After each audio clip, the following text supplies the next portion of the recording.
G'day all, it's Colin from PC TLC and thanks for joining me. Well, we have finally got through the week of Tumbleweed, OpenSuse Tumbleweed, and I was very happy to be able to get things running prior to going on Big Daddy Linux Live today. So, and actually did my Big Daddy Linux Live with Tumbleweed, so that all worked well. Now, I just want to see if I can remember some of the steps that I have taken to get this thing running. So please bear with me on this one. It's all very new to me, so it's pretty hard to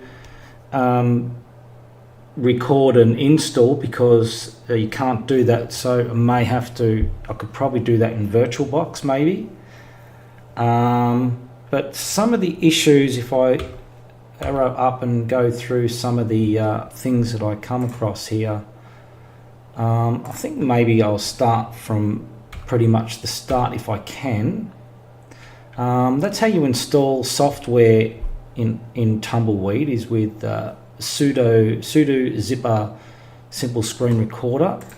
You can also use Yast, because I was asking today Yast, and I knew you could, but I thought somebody said you couldn't.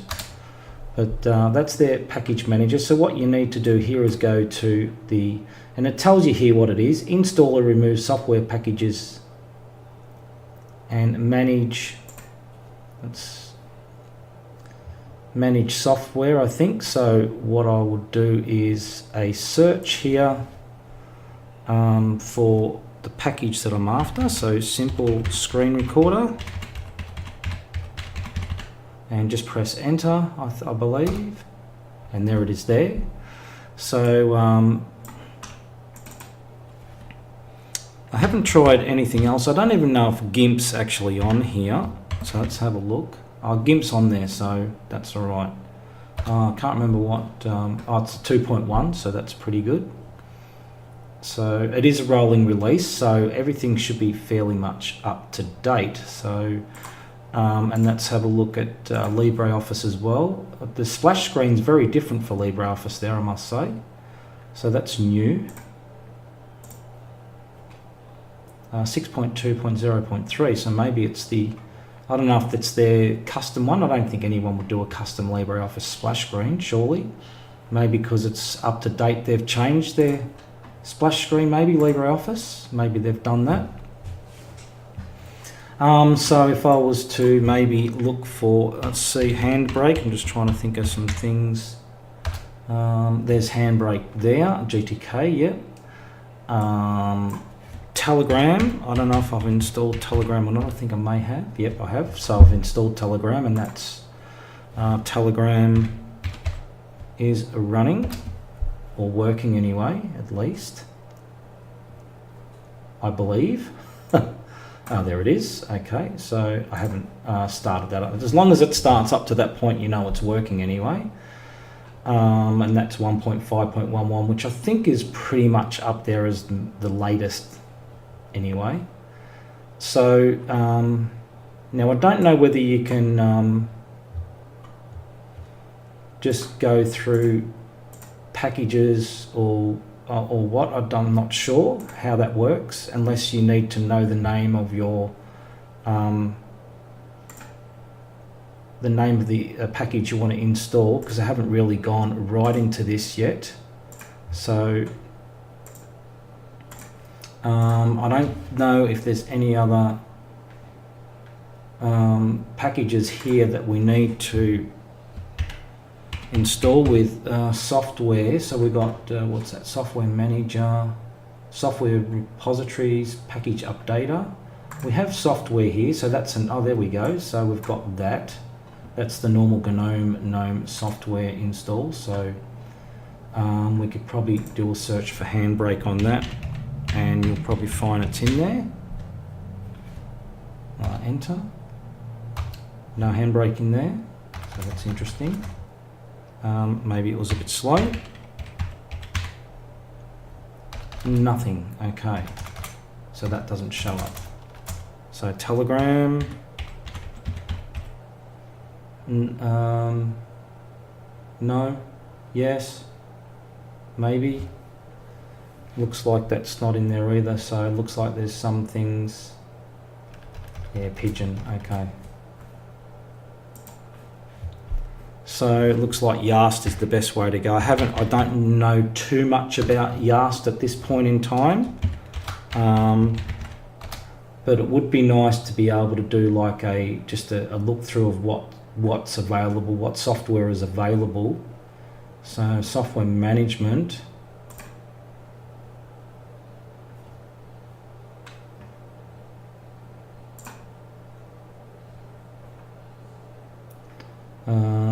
Search Pac-Man. Oh, there we go.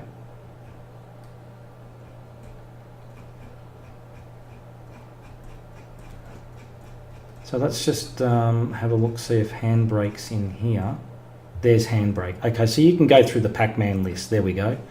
So you got your main repositories. I don't know what these mean. I know I added them in on install. So and I also added the Pac-Man repositories. Now, what happened with I had to install Codex, and let's have a look on here. So there's the Codex I installed, but when I installed them, I think we had to do a vendor change before installing them. I think. If I can see if I can, no, I can't find that.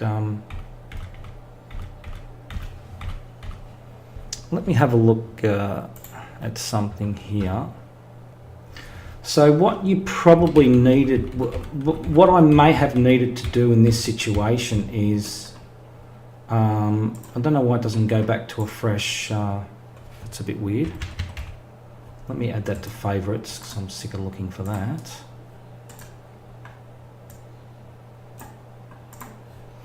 Okay, so it was Zeb that showed me that what he had done was sudo zipper ZYPPR DUP, I think is short for some sort of update command, and it is --allow -vendor -change. Now, if I had have run that command, that probably would have made my life a little bit easier. But when I went into Yast and I tried to install, after installing the repositories, I went into Yast, and I can't remember whereabouts. Was it here? No, it wasn't. It might have been software management anyway.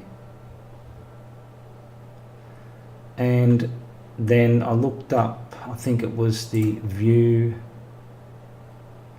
repositories, I think it was, and it would have been maybe under Pac-Man, I think it came up, and there was all these errors, and I had to choose on each one, change, allow vendor change. Because I hadn't run that command. So that's what I had to do. I had to choose each one, and then I accepted the vendor change, and then everything went through no problem. That was all these ones here. So that's all the first lot there, and the VLC and all that. And once I did that, everything went through. So probably it would have been better if I had have done that first. So if I have a look at this and have a look at some of the commands that I had put in.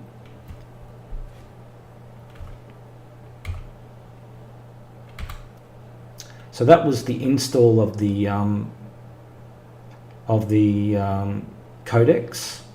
So that was the command there.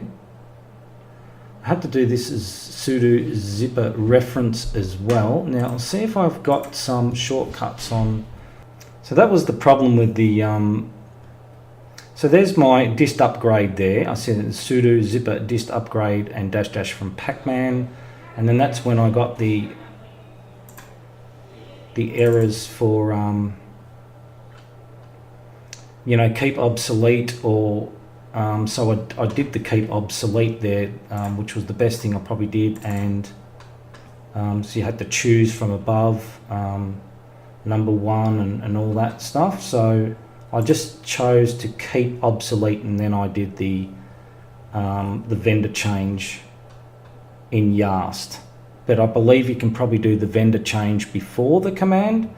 But if there's somebody who's up there with the knowledge on OpenSuse, you could probably correct me in the show notes. Would be great. So let's just have a look at. All right, so this is the one that I started with, was the Codex install, but somebody said to me, you get, that's the OpenSuse one, so that was probably what I did wrong to start with, was add these repositories. Then you've got this Tumbleweed review, which tells you about whether it's stable or unstable, and the dates and all that. You can see here moderate and stable here. So I believe that would tell you maybe when the best ISO is to download, I think. I'm not 100% sure on that one. And then there's a one-click installer for OpenSuse. I didn't try that. The GNOME ones. So I didn't try that. And then there's the Tumbleweed Upgrade, which I did on one of the installs, followed this. That's where all those repos come from. And then there was this one here. So I think one of these didn't work. I think it was, this one says AR-F, and this one's AR-CFP. Let me have a look at the other ones. I added these ones in. That's AR-F, and that's AR-F-C. So I don't know what the difference with those is. And then CFP, only essential. So I wasn't sort of understanding some of this. And there's the allow vendor change. So zipper DUP -- from Pacman allow vendor change. So that's probably after adding the Pacman repository to be sure to switch system package to those in Pacman, as a mix of both can cause a variety of issues. So that's where I went wrong there. So yeah, I had to add that into it. So just be careful if you're installing SUSE and updating.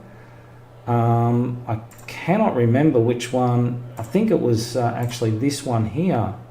I installed the Pacman repo, and I think the others might have already been there, and then I followed this one here, installed the Codex.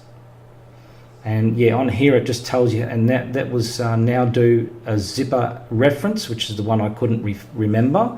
So that's where I got that from. So after installing the Pacman repository and the libdvd CSS repository, then I did that, and I think it's sort of like refreshes. That must be refresh, that's what it must mean. And then I added these. But yeah, this site here doesn't tell you that you need to do this one here. So one of these didn't work, and I cannot remember which one it was. I think it may have been, I'm sure these ones worked. I think it was maybe this one that didn't work. I cannot remember. It came up with an error when I was trying to do one of these, but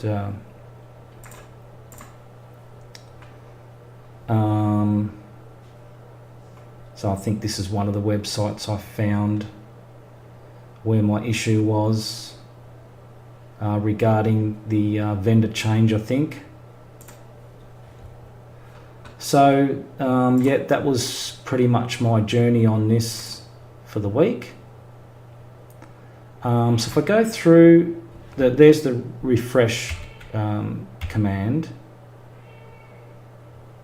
AR-F. So there's the -F, that was from that other website, yep. So that was definitely the ones that I used was from this one here. So I don't know what the difference between AR-CFP, this one says AR-F-C. Now I'm assuming that this one here is just adding them all at once instead of typing them out separately. So this one's got FC and this one's got FC and P. So I really don't know what the difference is with those. But as you can see in my YAST, I have, if we have a look at software management again, so the software repositories, so that you can clearly see they're all there, and the libdvd CSS. I don't know if I needed to add that one or not. That may have been an old command or something, but that may have been pulled in with the other ones. Probably didn't hurt to put it in. And I think these ones must have been just when I did an update, because I clearly remember when I was installing this that, where are we? Is that these are the only two that I added in, and the codecs. I didn't add in the other stuff that's there.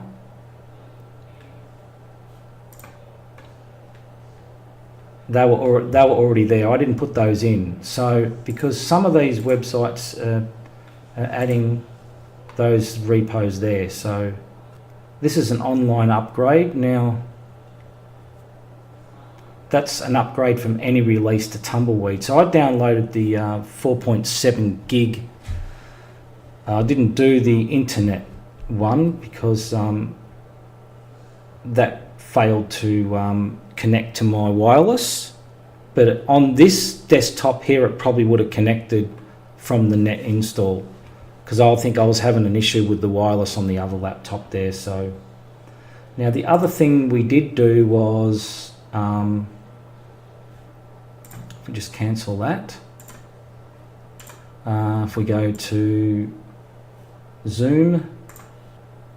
So I went to Zoom and I did the normal download Zoom, but this time it wasn't a .deb file, it was an RPM. So if we have a look at that,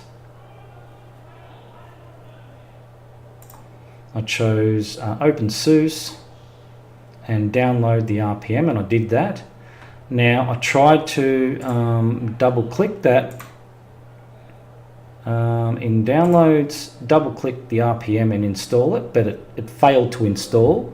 So then I had to, Zeb again told me I had to download the public key, which is here. So I downloaded the public key here, and it's gone into my downloads folder.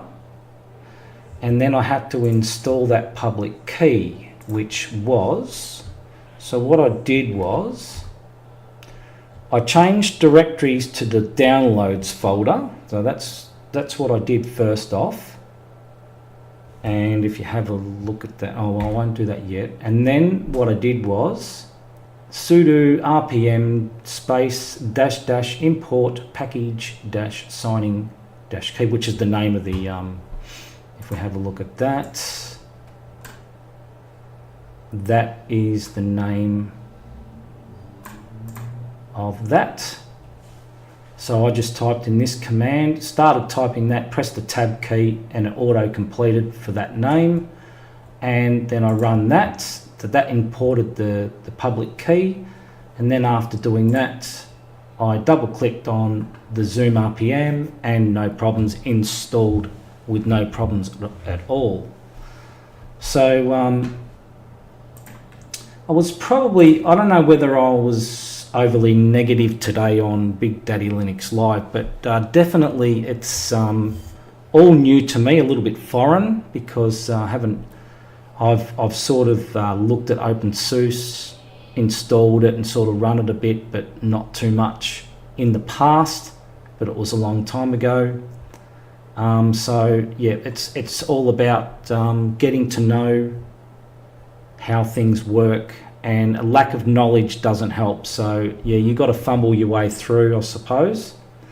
and it sort of brings you back to you become sort of very much up to date with Debian based or Ubuntu based distros, and they become very easy. You could just about do it with your eyes closed, but on this occasion, it took a lot of searching around and trying to figure out how it all worked. And with the help of Cubicle Nate, he was trying to help me out on Telegram as well. So I had a little bit of help with him, and somebody else was helping me out too. I can't remember who that was, but you probably know who you are. Thanks for that. So that's where I am with the Tumbleweed at this point. I feel as though it runs a little bit more bloated than Ubuntu-based distros. It just feels that little bit slower. That's just the feeling I get. So don't know why, I just get that feeling. It just feels as though it's a little bit more sluggish, that's all. I don't know if OpenSuse is meant to be faster or not than a lot of other distros. I'm not sure what the situation is there. So if we just go to About,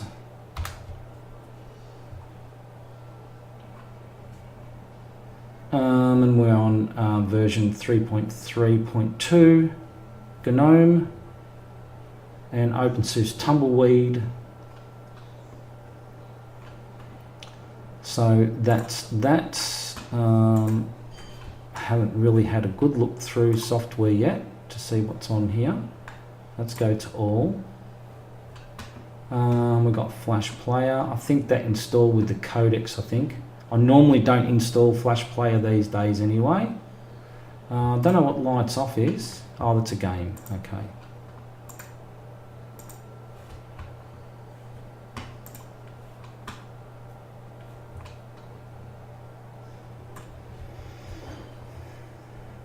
Libreoffice,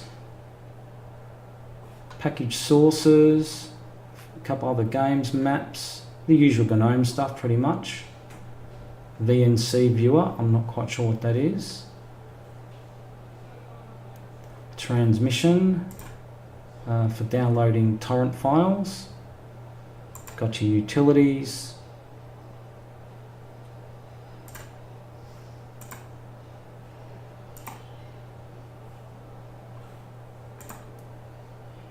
YAST modules, firewall, kernel settings, and we've got a lot of stuff in there, haven't we?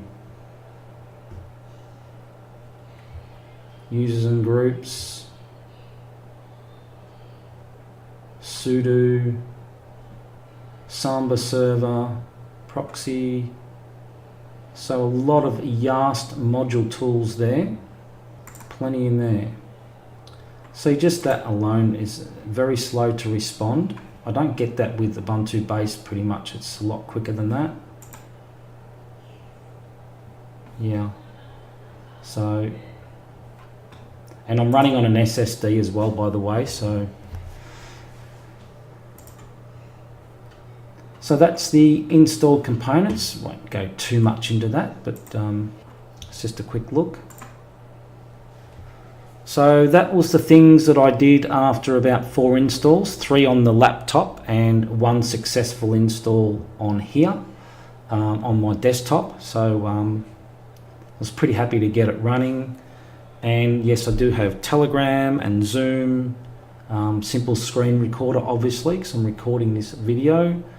Would I run this full time? Probably not. I like to run things that I know that I can pass on to newer users, and this is definitely not a newer user experience. It's someone with you really need to have a lot of a bit of Linux knowledge to get this running. I wouldn't run it. I could probably, for myself, I probably could. I'd have to get to know how it works a bit more, work with YAST a bit more, but I'm more settled on Debian and Ubuntu bases. So but it's been a good experience. I'm just wondering whether I might just leave this on this desktop for a little longer just to see how it goes and just to sort of get to know Yast a little bit more. Now that I've got it on here, it might be worthwhile just picking up a little bit of experience with Tumbleweed anyway. I hope that helped you out with that. I may actually even do an install on VirtualBox before this video here. So I might tag that on the front of this video and do a VirtualBox install just to show you how the installer works. I don't know whether you can get any sort of idea on wireless on the installer, because that's where I was having most of the trouble. The wireless was a little bit odd and the installer was a lot different to what I'm used to. So yeah.